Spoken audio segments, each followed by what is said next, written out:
ना वो कुछ खा रही है ना पी रही है आजकल। आप ही की रट लगाई हुई है उसने। उसकी बहुत फिक्र होती है, दवाई भी नहीं खाती है वो, चाहे सिर्फ 10 मिनट के लिए क्यों ना सही, लेकिन प्लीज उसे घर ले आओ। मेरी बहन जिंदगी और मौत से लड़ रही है, वो एक दिन भी मेरे बगैर नहीं जागी। तुम में इंसानियत बाकी है तो मुझ पर ही एहसान कर दो।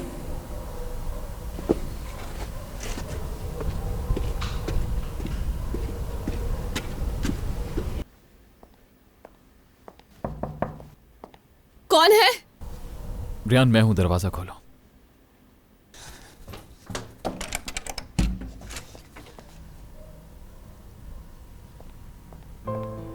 इस वक्त क्यों आए हो मीरान?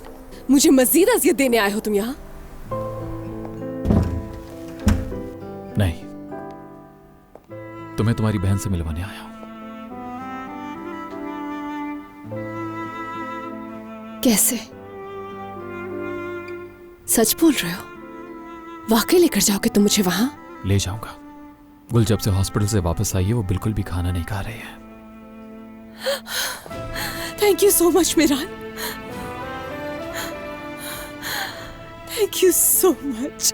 तुम्हें अंदाजा नहीं है मैंने कितना मिस किया अपनी बहन को। खुदा का शुक्र है वो डिस्चार्ज हो गई।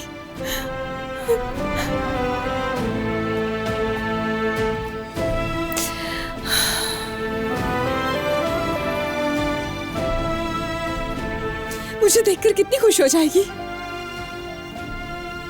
कैसे पता चला तुम्हें ये?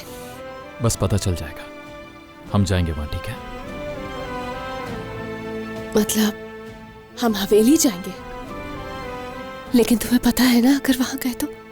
जानता हूं मैं, इसलिए आधी रात को जब सब सो रहे होंगे तब जाएंगे वहां।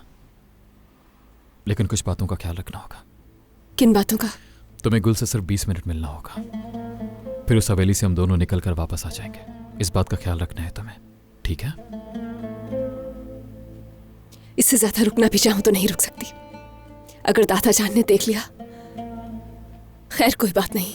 मेरे लिए यही बहुत बड़ी बात है कि मैं अपनी बहन गुल से मिलने के लिए जा रही हूं। तुम्हारा बहुत शुक्रिया मीरान, मैं तुम्हारी हर बात मानूंगी। ठीक है, जब आधी रात होगी मैं आ जाऊंगा।